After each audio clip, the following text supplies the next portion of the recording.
Genesis, ay Exodus.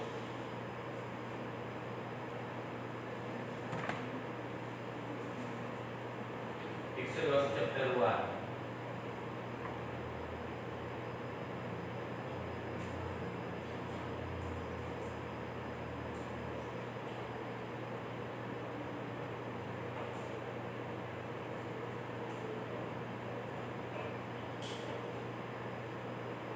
Exodus chapter 1 verse 1. Ito ang mga anak ni Jacob na kasama niyang pumunta sa Egypto, pati ang kanilang sambahayan. Dalawa, sina Ruben, Simeon, Levi, Juda.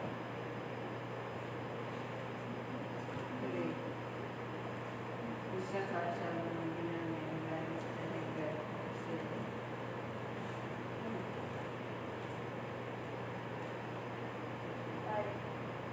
Si Levi kung lahat siya ay malaong nakama sa Egypto, at namatay siya ang kanyang mga kapatid at ang kanilang salitan. Lahat ng pito. Ngunit mabilis ang pagdami ng mga Israelita, kaya sila naging makapangyarihan at nalaganapan nila ang buong lupain. Talatang 8, lumipas ang panahon at ang Egypto ay nagkaroon ng ibang hari na walang anumang alam tungkol kay Isay. Sinabi niya sa kanyang mga kababayan, pangalit tayo sa mga Israelita, sila'y patuloy na lumalalo sa atin. Kailangan gumawa tayo ng paraan para pigil ang kanilang pagdami. Baka tayo sa lakarin ng ating mga kaaway, umanit ko sila sa mga ito at pagkatapos ay umalis sa atin. Kaya't naglagay sila ng nilalagsik na nagapangasiwa o pahirapan ng Israelita at pinagawa ng paraan sa mga ito ang mga konsunod na pitong at ramos sa sunod din ang dalan ng mga pinanggalan ng mga pagkain at ipagkitan. Ngunit habang sumisipit lalo ng marami at pagkakadaan ng mga Israelita ay sila'y kinakutan at pinakakutan ng mga Egyptian. Talatang 13. Dahil dito ang mga Israelita ay lalong sinigid. 14. Pinahirapan ng mga Egyptyo sa paggawa ng tisa at iba't ibang mabibigat na gawaing bukid. Isang araw, pinatawag ng Paraon sila, Sipra at Oba, ang mga hilo na nagpapaanak sa mga Hebrea at bilhin na ng ganito. Sa pagpapaanak ninyo sa mga Hebrea kung lalaking bata at ayun. 17. Nangyari po iba ang mga Hebrew 17 dahil sa takot nila sa Diyos. Hindi sinunod ang mga nilatapos ng isang araw na nila pinatayang masunod na lalaki. Dahil dito ay pinatawag sila ng hari at tinanong bakit hindi niyo pinatay ang mga sunod na lalaki sinilang ng mga Sabi siya, nangyari po iba ang mga Hebrea sa mga Egyptya.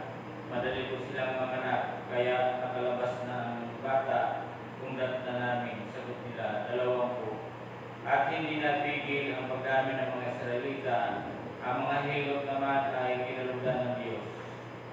Naglalaban niya sila ng sarili sa bahayan. Sinaumpos ng mga Paraon ng Egypto. Pinatawag sa Pilipino ang mga lalaki sa Syria. Mga Hebrea, kaya ang laban na mabuhay ang mga babae. Verse 1 na mag-asawang buhat sa libin ni Levi, nagkaanak ng lalaki. Napakaganda ng bagay ay ang buwan sa pinaka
Talatang 9. Nang dumating ito, sinabi ng prinsesa, alagaan mo ang batang ito at uupahan kita.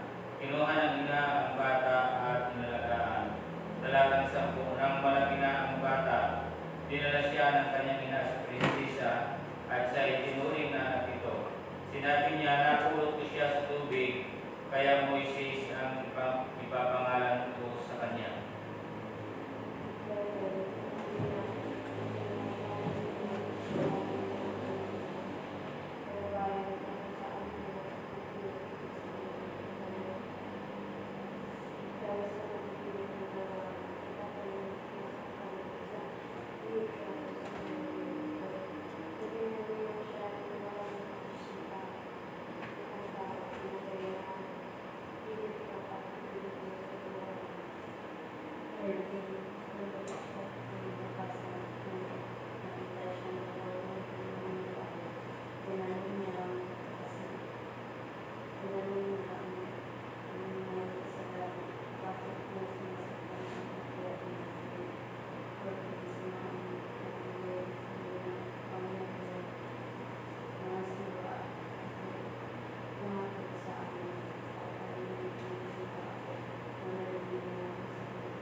Nangyayari po, ipinatanggal ka rin ang isang ito walang sumunod.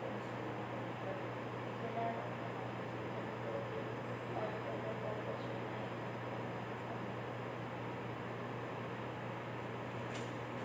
masaan siya bakit hindi niya sinabi ang sara natin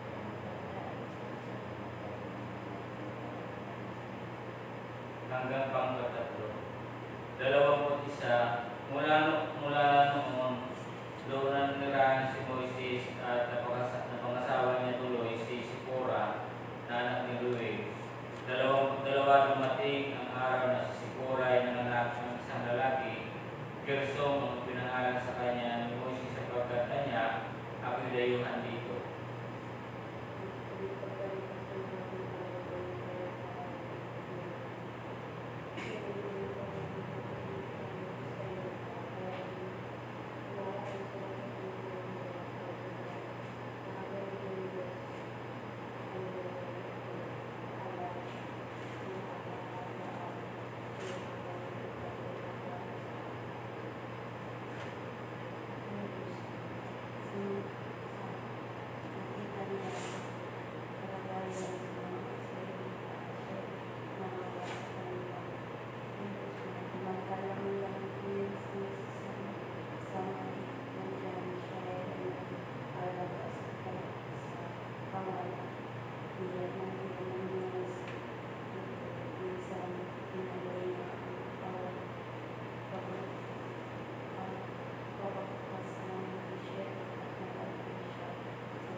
Talatang 8. Kaya bumaba ako upang sila iligtas, ialis sa Ehipto at ihatid sa lupayang mayaman, malawak at sagana at sa lahat ng bagay. Ito ay ang lupain ng mga Kananiyo, Hitiyo, Amoriyo, Perisiyo, Hibiyo at Ibusiyo. Talatang Siyam. Narinig ko nga ang daing ng aking bayan at alam ko ang pang-abing ginagawa sa kanila ng Ehipsyo.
Ano ka na natin?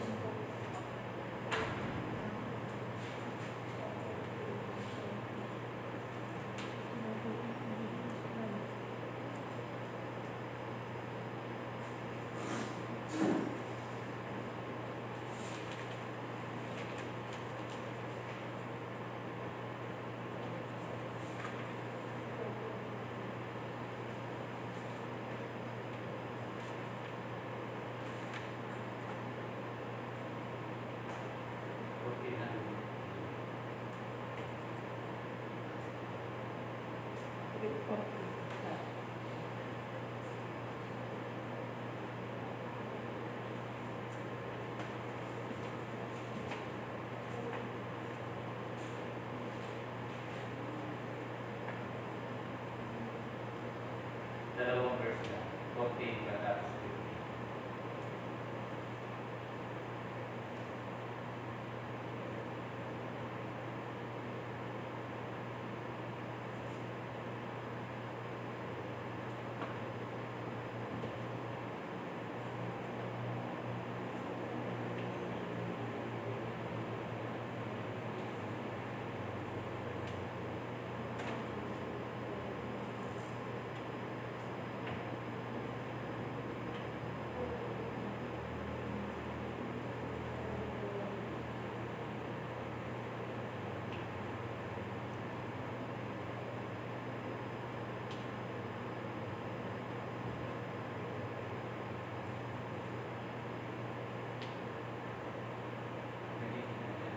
Kaya ko basahin, kaya mo. Wala po. Sige, ika naman na. Still kang dito, kaya. Kasi, kontin po. Hanggang 15. Sino ang nagbibigay sa iyo? Demonstrate siya para sa mga tao.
siya ng Panginoong Diyos pamamagitan ng pagkabalaan noon, payagan niya kayo ng Diyos. Nagtungan pa niya, tatiwan nito, dinutong pa ng Diyos pagkakaan ito sa inyo ang loob ng Ehipto upang may madala kayo pa sa dito. Verse 22 po.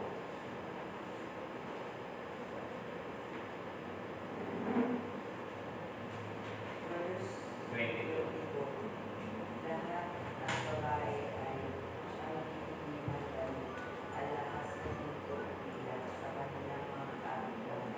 At sino mga babae na tutuon, ipasusunod mo ang mga ito sa inyong mga anak sa ganitong paraan masamsama kalagalitan ng mga ito. Hanggang chapter 4, verse 1. Chapter 4, verse 1. Itinanong ni Moises, anong gagawin ko kung hindi makinig sa akin ang mga Israelita at hindi maniwalang nakapagpatayo sa akin? Kaya po kung basahin. Kaya po. Kaya ako na. Okay na po. Okay. Sige po. Muli ang pagbabasa ng salita ng Panginoon. Tayo ay manalangin. O Diyos, kami po ay naririto at muli nagpapasalamat sa pagbabasa ng iyong mga salita. Panginoon, salamat sapagkat kayo ay mapagmalasakit tulad Diyos sa mga Israel ng ito, Panginoon God, na sinugo niyo si Moses, Panginoon God, upang sila ay alisin sa pagkaalipin dito sa Ehipto, Panginoon.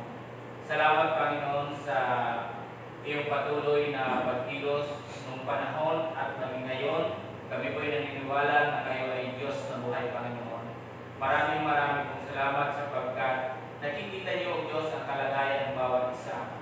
Kung paano niyo nakita yung kalagayan ng mga Israelita ng panahon, ng aming mga ninuno. Gayun din naman ngayon, O Diyos, lahat ng mga mananampalataya ay nakikita niyo rin, Panginoon God, kung anong kalagayan ng bawat isa. At naniniwala kami na hinahanong ninyo ang bawat isa, Panginoon. Muli, maraming pong salamat sa umagang ito. Maging sa kapatid po namin mga patungo ito, Panginoon God, sa gawain namin. Ingatan niyo po sila at sama-sama kami ngayon, Diyos, na magpupulit, magbibigay sa iyo ng parangalan. Sa iyo, Diyos, ang lahat, sa ating pangalan ni Jesus, ang lahat ay nagsabi ng Amen.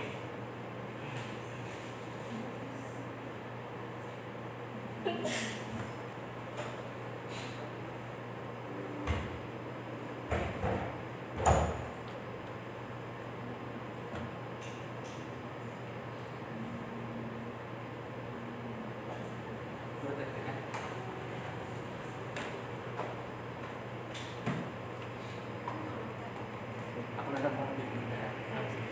Sa bukas ka na palit-palitan tayo. Sino bukas? Umisip mo na. Oh, ano?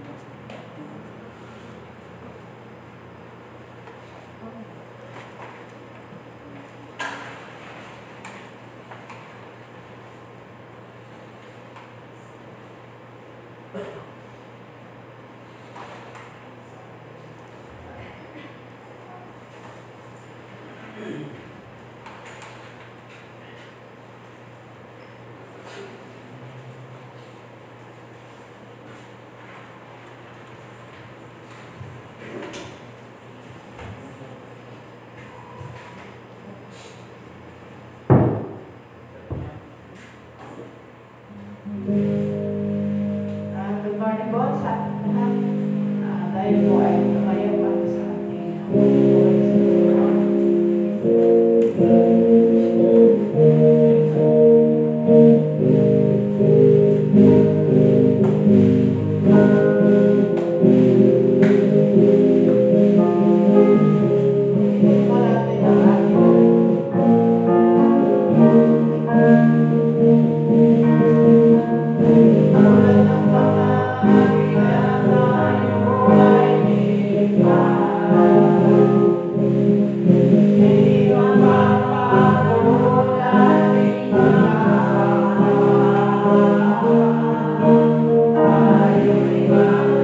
Thank you.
Magandang umaga po ulit sa ating lahat. At tayo lahat po ba ay pinagpala ng Panginoon? Amen. Okay? So ngayon ay sa ikatlong araw na po ng ating pananampahan sa ating Panginoon. Ang una natin tinalakay ay Speak with Jesus. At yung pangalawa A Good Samaritan. O a good hindi a good Samaritan. Good Shepherd. Okay, yung mabuting pastor. Today, ay pag-aralan naman natin ngayon, Jesus is the only way to God. So, si Jesus lamang ang daang patungo sa Diyos. At wala na pong ibang pangalan. Tama po?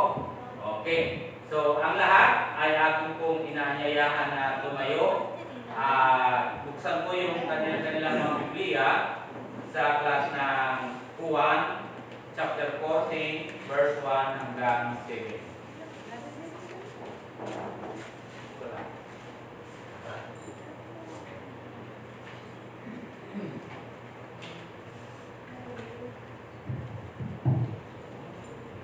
Okay, so John 14, verse 1 hanggang 7. Okay po, kayo po yung naririyan na? Okay po, sige, tayo po yung magbasa. Talatang 1, huwag kayong mabalisa, manalig kayo sa Diyos at manalig din kayo sa akin. Sa bahay ng aking Ama ay maraming silid. Kung hindi kayo, sinasabi ko na sana sa inyo, at paroroon ako upang ipaghanda ko kayo ng matitirhan. Kapag naroon ako at ipaghanda na kayo ng matitirhan, babalik ako at sasama kayo sa kinaroroonan ko. At alam na ninyo ang daan patungo sa pupuntahan ko. Sinabi sa kanya ni Tomas, Panginoon, hindi po namin alam kung saan kayo pupunta. Paano namin malalaman ang daan? Sumagot si Jesus, ako ang daan, ang katotohanan at ang buhay. Walang makapupunta sa Ama kundi sa pamamagitan ko. Kung ako'y kilala ninyo, kilala na rin ninyo ang aking Ama. Mula ngayon ay kilala na ninyo siya at inyong nakita. Tayo po ay manalangin. O Diyos, Ama na makapangyarihan sa lahat, Lord God, naririto kami that there is no other way na para pumunta sa Ama, kundi kayo lamang, Panginoon. Kaya, O Diyos, sa umagang ito, sa aming pag-aaral ng iyong mga salita, samahan yung gamit kasihan ng iyong Banal Espiritu upang maintindihan namin, O Diyos, ang mga talata nito, Panginoon. Lord God, Ikaw ang tangi lang namin, O Diyos, na binibigyan ng karangalan. At sa bawat event ng buhay namin, Panginoon, ay gusto namin na kayo, Diyos, ang maitataas at maging sentro ng aming mga buhay at pinag-uusapan. Maraming pong salamat sa tayong pangalan ni Jesus, ang lahat ng sabihan. Amen. Po, so lahat po ay magkakaupo na. Dito po sa talata na ating binasa, so karamihan ay kilala na itong talata o lagi na siya nakababasa. Pagkos halos ang lahat ay parang pamilyar na sa mga versikulo ito. Sabi dito, Jesus is the only way to God. So, ibig ko sabihin, wala na pong ibang pangalan pa na makakarating doon sa langit o doon sa ating Ama, kundi sa pangalan naman ng ating Panginoon Kristo. Okay, so para madali po natin maintindihan, huwag po natin gagayahin na halimbawa sa mga probinsya, mayroong mga pangalan doon na iba't ibang klaseng bus. Sa Mindoro o sa Negros, tama po ba? Sa Mindoro, iba din yung mga bus dyan, iba't iba yung mga pangalan. Sa Bicol, ay iba-iba din yung mga pangalan ng mga bus. At sa Bisaya o Mindanao, iba-iba din yung mga bus na iba-iba din yung mga bus doon. At maging doon sa Norte, ay iba-iba din yung bus. At maging sa aeroplano, panawid sa ibang bansa o dito man sa domestic or international, ay iba-iba yung pangalan. At ang sabi ng iba, na iba-iba yung mga sasakyan natin, pero iisa din yung ating pupuntahan. Halimbawa, galing ka ng Davao, papunta ka ng Manila, kung iba yung pangalan ng yung sasakyan, pares tayo magkakarating doon. Kung doon naman sa Bicol or Bisaya, ang mangyayari, iba-iba yung bus, pero patungo ng Manila at lahat naman dapat ay magkakarating. At gayon naman yun sa mga aeroplano, na iba-iba naman yung mga pangalan, Asia na pangalan ng airline or Cebu or pang-international na aeroplano, ay iba-iba yung pangalan, pero kung saan pupunta ay isa lang yung patutunguhan. Doon tayo nagkakamali. Pag-usapan po, mga kapatid, patungo ng langit, iisa lamang ang pangalan na daan. Ang pangalan po niya ay si Hesus Kristo. Tama po ba? So yun po mga kapatid. Kaya kung yun yung iniisip ng iba na gano'n lamang yung patungo sa langit, mali tayo. Tama po? Iisa lamang po mga kapatid. Pumunta ng Biblia, basahin kung sino talaga yung daan papunta doon sa langit. Wala na pong iba. Sasakay ba tayo? Mamamasahe ba tayo? Anong sinabi ng Biblia? Manalig kayo sa Diyos at manalig din kayo sa akin. Tama? Anong pamasahe? May pera ba tayo pamasahe? Ang sabi diyan ay manalig. Tama po ba? Sabi dito sa Aklat ng Mga Gawa, may babasahin pa ako sa inyo sa Aklat ng Mga Gawa, chapter 4, verse 12. Sabi po dito, sa Aklat ng Mga Gawa, chapter 4, verse 12, ang sabi po dito, tingnan niyo po dyan sa inyong mga Biblia, kay Jesucristo lamang matatagpuan ang kaligtasan, sapagkat sa silong ng langit, ang kanyang pangalan lamang ang ibinigay ng Diyos sa ikaliligtas ng tao. Wala na pong ibang pangalan. Tama po? At kung ano man yung nababalita ngayong lumilitaw na pangalan patungo sa langit, mali po yun. Hindi yung totoo. Sapagkat sa silong ng langit, ang pangalan lamang na ibinigay ng Diyos walang iba kundi si Jesus. Tama po? Kaya dito, sabi natin, Jesus is the only way to God. Si Jesus lamang ang tanging daan patungo doon sa Diyos. Kaya kung ikaw ay mayroong pananalig doon sa ating Panginoong Jesus, ikaw ay kanyang makakasama. Tama po. Ano po ba yung ginagawa ngayon ng Panginoong based po roon sa ating binasa? Ang sabi po dito sa binasa natin kanina, na huwag kayong mabalisa, manalig kayo sa Diyos at manalig din kayo sa akin. Sa bahay ng aking Ama ay maraming silid. Tama? And then sabi niya, kung hindi gayon, sinabi ko na sana sa inyo at paroon ako upang ipaghanda ko kayo ng matitirahan. And then sabi niya, kapag naroon ako at naipaghanda na kayo ay ng matitirahan, babalik ako at isasama kayo sa kinaroroonan ko. So, ang pagbabalik ng Panginoon ay hindi na para siya ay ipako. Babalik po siya para kunin yung mga taong nananalig sa Kanya. At sana, tayo lahat ay isa na kukunin ng ating Panginoon. Saan tayo patitirahin? Doon sa tahanan. Tama po? Sa panahon ito, mga kapatid, sabi diyan sa ating binasa, huwag kayong mabalisa. Maraming tao ngayon nagugulumihanan. Maraming tao ngayon balisan-balisan sa kanilang buhay. Tama po? Marami po ngayon nag-worry, marami po ngayon nag-aalala. Pero ako naniniwala, kung ikaw ay na kay Kristo, hindi ka mag-aalala. Tama po? Sapagkat kapag ikaw ay nananalig sa ating Panginoon, tandaan natin mawawala yung ating kabalisan. Ang daming tao ngayon aligaga. Okay? Dahil sa okasyon gaganapin, na dapat ang ating pinaghandaan yung ating Panginoon ang kanyang pagbabalik. Tama po ba? Dapat masaya tayo na pinaghandaan natin yung kanyang pagbabalik. Dahil ang pagbabalik ng Panginoon ay para kunin yung mga nananalig sa Diyos, yung nananalig kay Jesus. Tama po? And then, dito mga kapatid, sabi dyan, let's not hesitate but believe. So, kailangan natin huwag tayong mag-aalinlangan sa ating Panginoon, bagos maniwala ka. Tama ho? Totoo ba yung sinabi ng Panginoon na siya yung daan?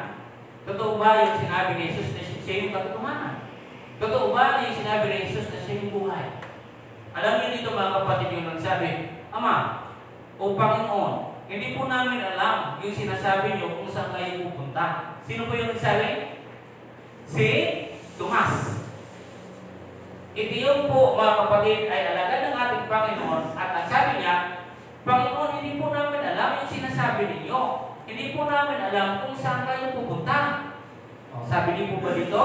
Sa talata, sabi niya, sinabi sa kanya ni Tomas, Panginoon, hindi po namin alam kung saan kayo pupunta. Paano namin Kaya, ito yung pagkasagot ng Panginoon. Ako ang daan, ako ang katotohanan, ako ang buhay. At ang sabi diyan sa dulo nito, sabi niya, walang makakapunta sa Ama kundi sa pamamagitan ko. Ang lahat ng tao, kapag hindi ka dumaan kay Kristo, hindi ka doon makapupunta. Sapagkat ang requirements, mga kapatid, kailangan mong manalig kay Jesus sa kailangan mong makapupunta doon sa langit. Saka mo lang makukuha yung tirahan na inihanda niya. Gusto niyo pong makuha yung inihanda niya? Inihanda niya yung tirahan? Diba? Kung gusto niyo yung makuha, ang tanging lamang gagawin natin, manalig ka kay Jesus. Ganun kasimple. Wala nang ibang requirements. Hindi katulad dito sa ating bansa ngayon bago kung kaputrabaho, dami.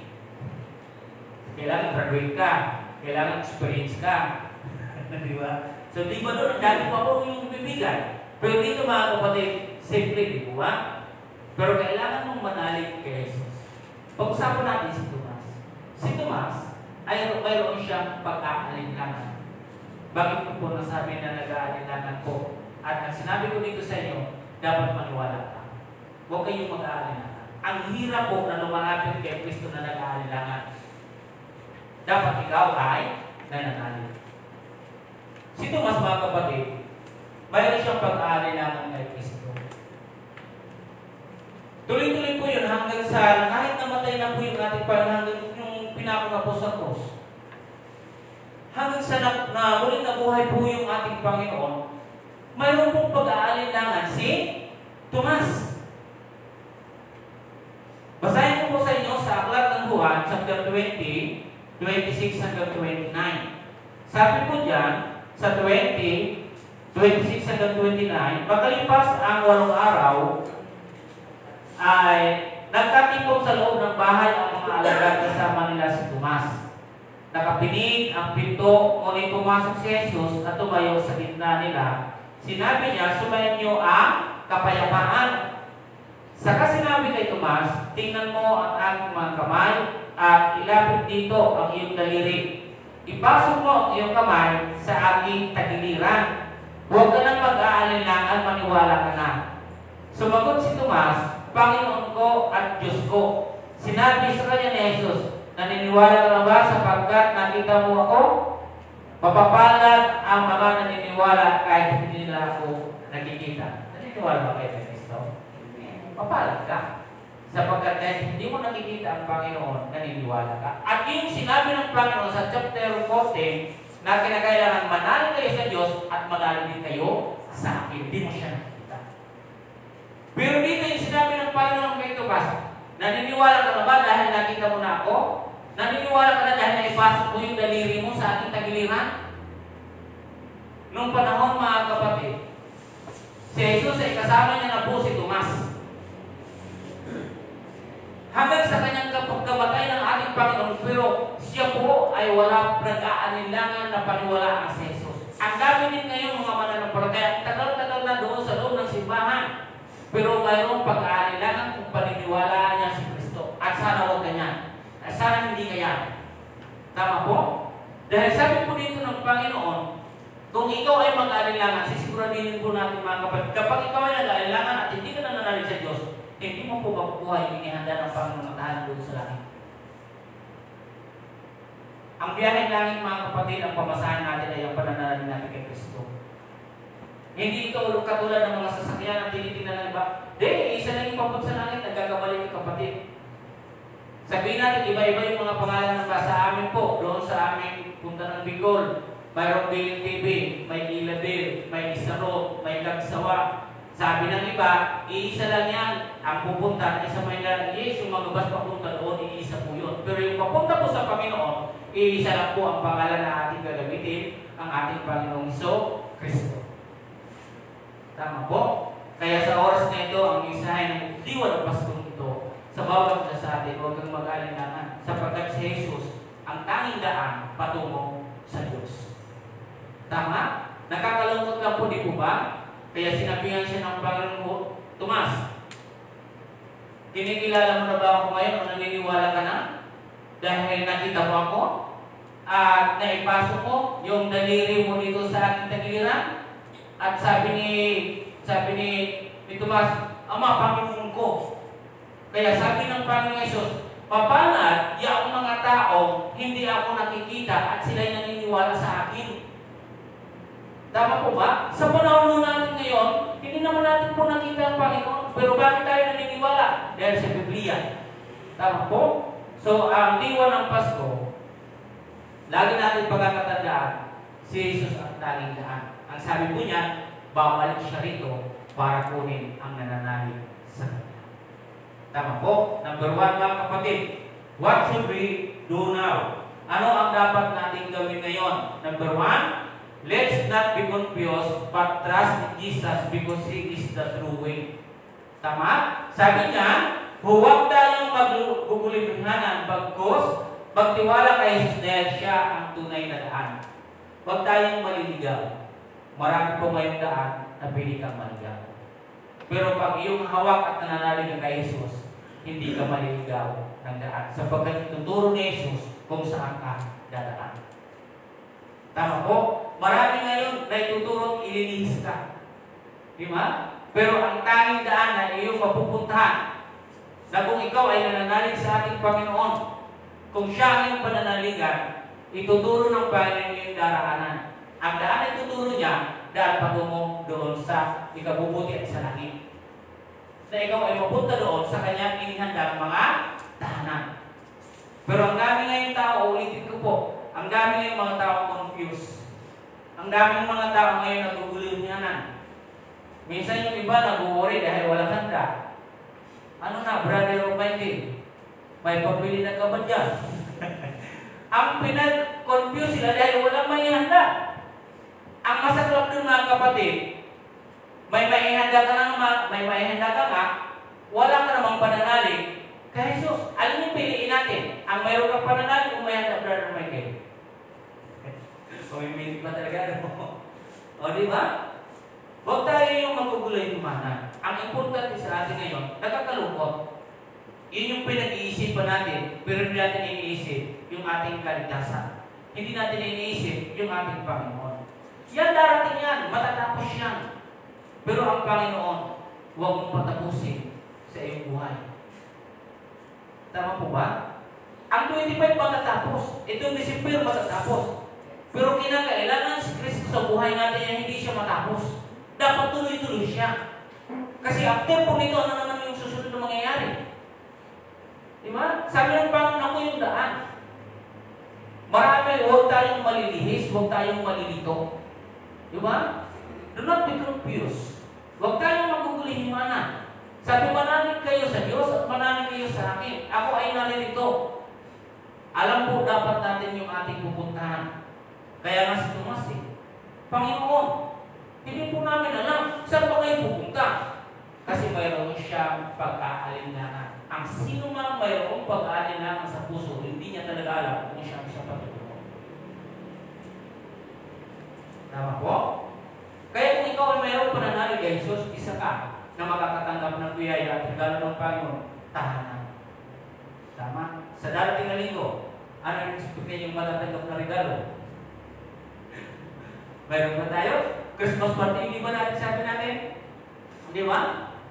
Alam niyo yung napakagandang inihanda ng regalo sa iyo ng Panginoon, yung tahanan at yung kaligtasan na ibigay sa iyo ng Panginoon. Sapagkat siya lang kasi yung pangalan sa silong ng langit na ibinigay ng ating pangalan lamang na Jesus.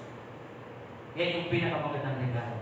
Tama po, yun yung ating antayin. Yan yung dapat nating pagsumikapan dahil may regalo pala sa atin ang Panginoon na napakagandang tahanan. Pastor, anong tahanan? Katulad ba ito? Ang tahanan sa panlupa ay iba sa tahanan ng langit. So, mag-isip tayo ngayon. Kung iba po yung tahanan nun, yung tahanan dito ay iba din. So, kakaiba yung kanyang ihanda. Ang tahanan na meron tayo dito, sino yung nanganda? Tayo.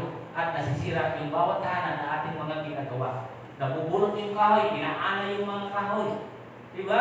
Minsan nagigiba, nalilindol. Pero yung bahay na inihanda sa atin ng Panginoon, iba po yun mga kapatid. Dahil magpakailanman yung abdong matitira. Gusto niyo bang tumira ron?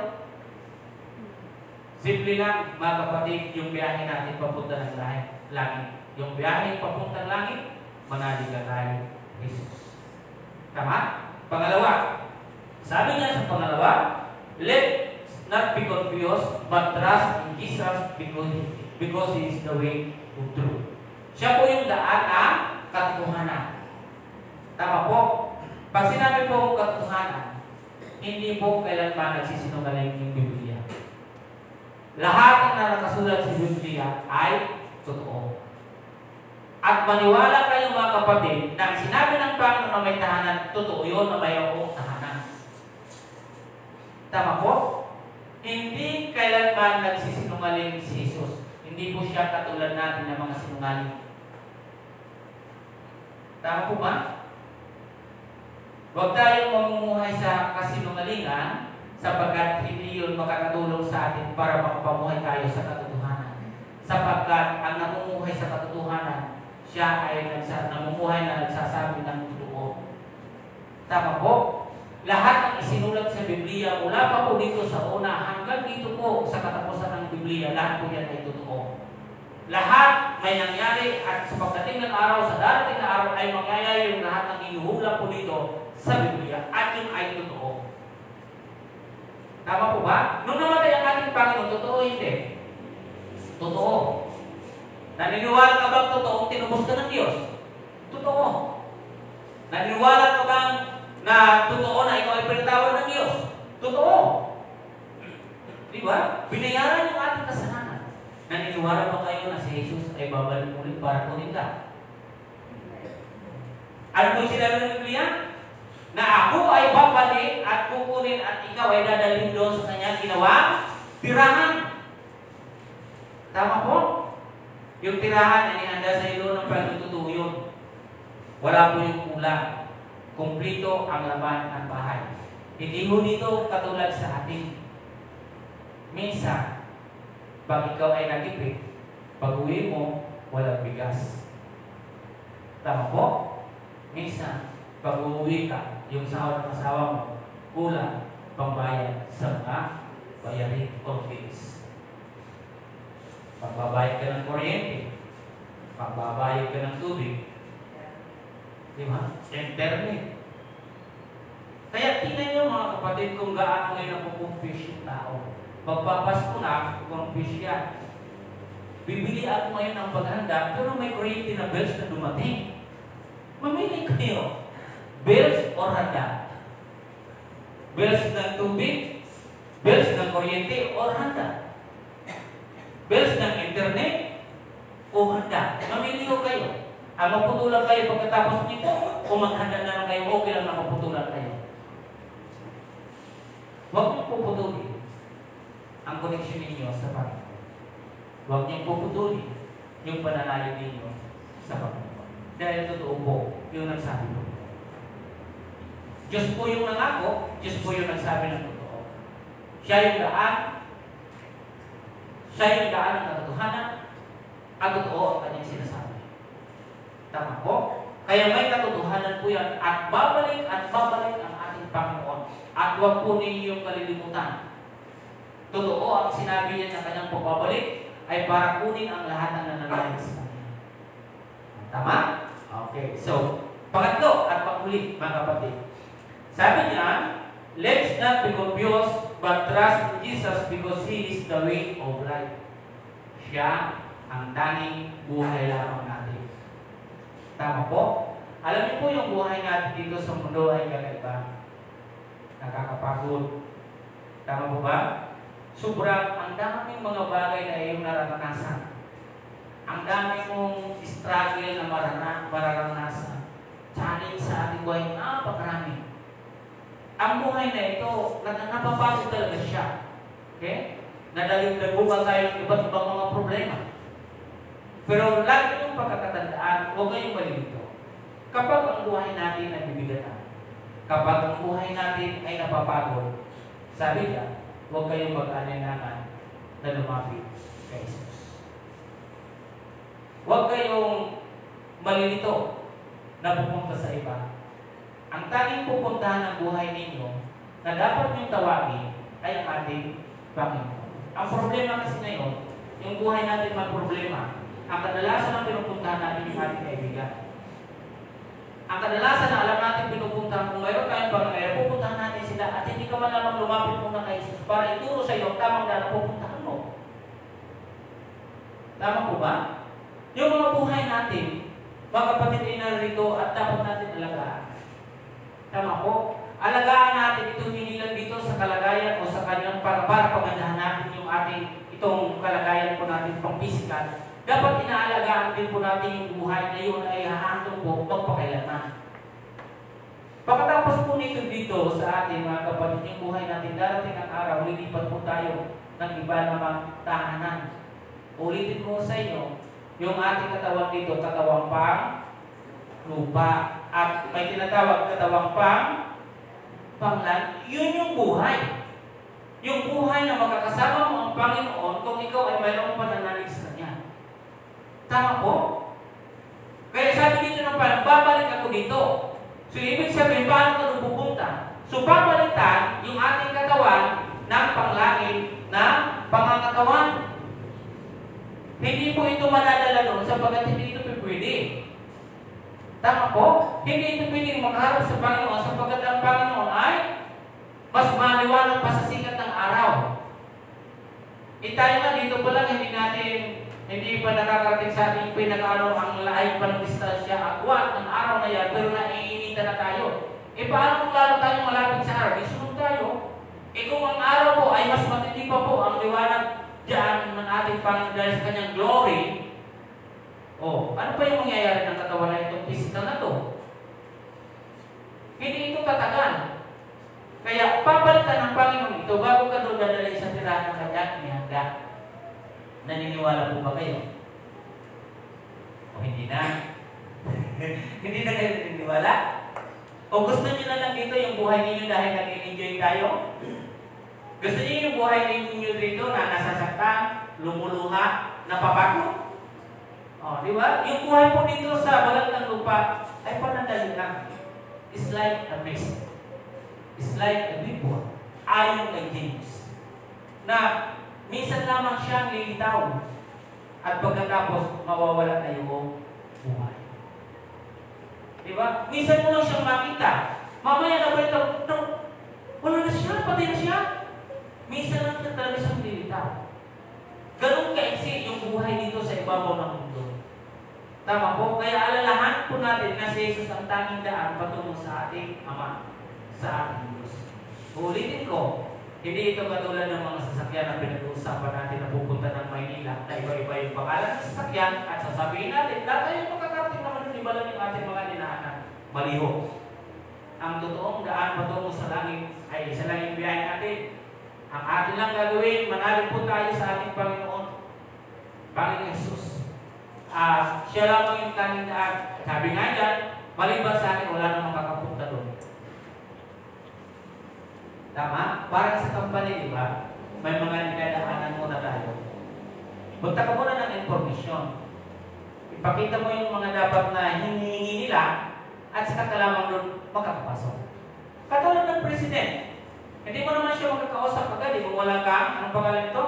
Yung courtesy call. Kailangan magkaroon ka ng courtesy call doon sa ating president. Saka ka naman siya makakausap.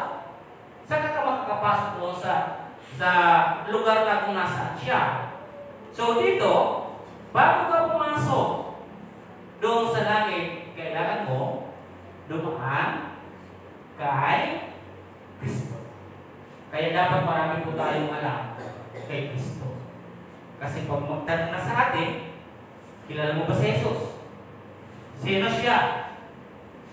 Sige nga, ihayag mo nga kung ano yung pagkikilala mo sa Kanya. Ang hindi nakikinig ng mga salita ng Panginoon, hindi mo talaga makikilala ng lubusan ng Panginoon. Sapagkat ito yung binigay dito. Kaya pag tinanong ka, nasagot mo po yun? Yes, okay, nananalig ka sa Panginoon, okay, ito na yung bahay. Dito ka na.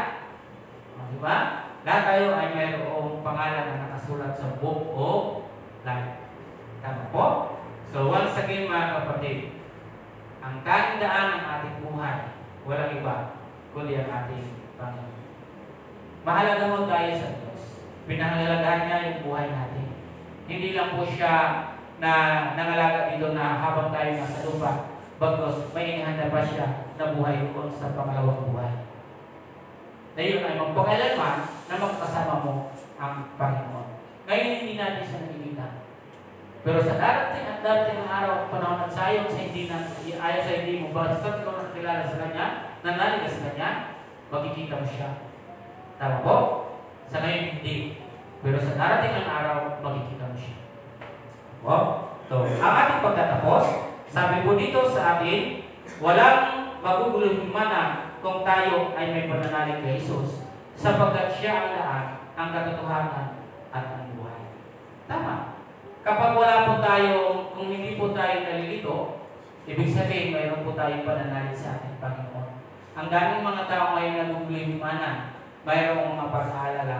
Pero once na ikaw mayroong pananalig sa Panginoon, lagi natin sinasabi, ang Diyos na ang bahala sa akin. Kaya wala kang magiging problema, hindi ka malilito sa iyong buhay. Hindi ka malilito sa iyong daan, hindi ka malilito sa katotohanan, hindi ka malilito sa iyong buhay. Ang Diyos, ang tanging daan patungo sa Diyos, walang iba, kundi si Kristo. Ito po yung diwa ng Pasko. Wala pong iba kundi si Kristo po. Bakit mayroon tayong pinagdiriwang katulad ito? Tayo pong lahat ay tumayo at tayo po ay mananalangin sa amin.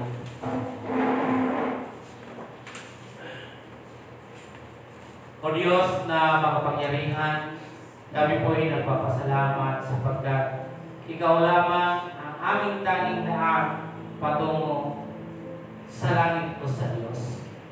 Panginoon, tulungan niyo kami o Diyos na huwag kaming maging gaya ni Tomas, kundi maniwala kami. Huwag kami yung nag-aalinlangan.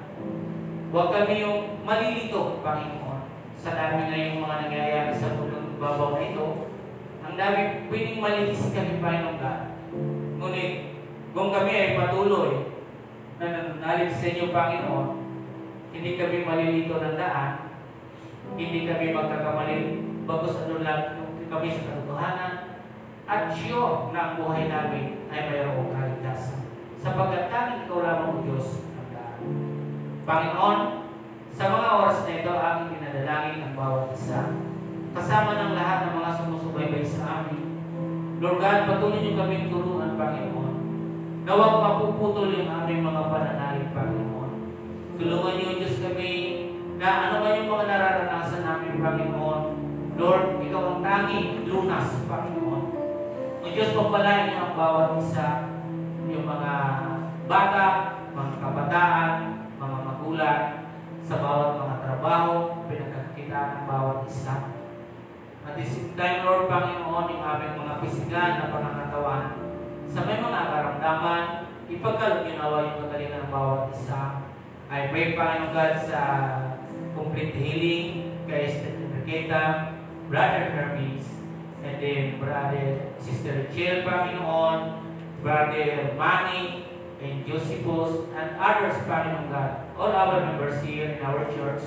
I pray, Panginoon God, na we ask, we more Lord Jesus, na bigyan niyo naman o Diyos ng kagalingan ang lahat ng may karamdaman. Lord God, malalaman ito hindi, saan man ito parte ng kanilang katawan. Please, Lord, doon niyo naman ang iyong banal na kamay at magkaroon po ng kagalingan ng bawat isa. Panginoon God, sapagkat tanging ikaw lamang o Diyos ang lunas. Sa iyo lamang kami nananalig, Panginoon. O Diyos, maraming pong salamat sa oras na ito. Dalangin din namin, Panginoon, ang lahat ng mga sumusubaybay sa amin. Naway, patuloy niyo silang tulungan. Ipaunawa, ipaintindi ang iyong mga salita. Ang amin lang tanging hangad na itong aming gawa na ito ay magkaroon kami ng karang-karang kaalaman ng salita ninyo, Panginoon. Lord, dalangin din namin, O Diyos, na yaong nasa ibang bansa na aming mga kapatid, ikumport ko sila na naway, ano ba yung kanila kalagayan ng sitwasyon ngayon, na kung sila man ay mayroong kalungkayan kaya sa kanilang pamilya, naway kayo po ang mag-comport sa kanilang Panginoon. O Diyos, sa iyo ko ito pinagkakatiwala at ang aming bansa, pag yung pong pababayaan, lalo na sa mga nangyayari dito ngayon. Tulungan niyo din kami, Panginoon, bilang isang mga mananampalataya, na kami, Diyos, ay lumira sa amin yung paggalang sa aming gobyerno, Panginoon. Tulungan niyo kami na maging bahagi sa kaayusan ng aming pamahalaan. Maraming pong salamat sa oras na ito, sa ikatong araw, Diyos, na aming gawain. Maraming pong salamat. At sa aming pasamantalang pag-iwiwalay, dahil po namin, Diyos, nagabayan niyo kami, bigyan niyo kami ng lakas, at patuloy kami, Diyos, na makinig, patuloy kami na manambahan, Panginoon. Ipagkaloob niyo sa amin yung kasilahan, Panginoon. Maraming pong salamat. At ating pong buksan yung ating isipan, yung ating puso para lamang sa ating Panginoon. Harinaway sa ating lahat ang biyaya at pagpapala ng ating Panginoon Kristo, ang pag-ibig na walang hanggan ng ating Diyos Ama, at sa pag-ipagpisna ng Banal na Espiritu Santo ay sumaating lahat, ngayon at magpapalaman ang lahat ng magsabi na Amen. Maraming salamat.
You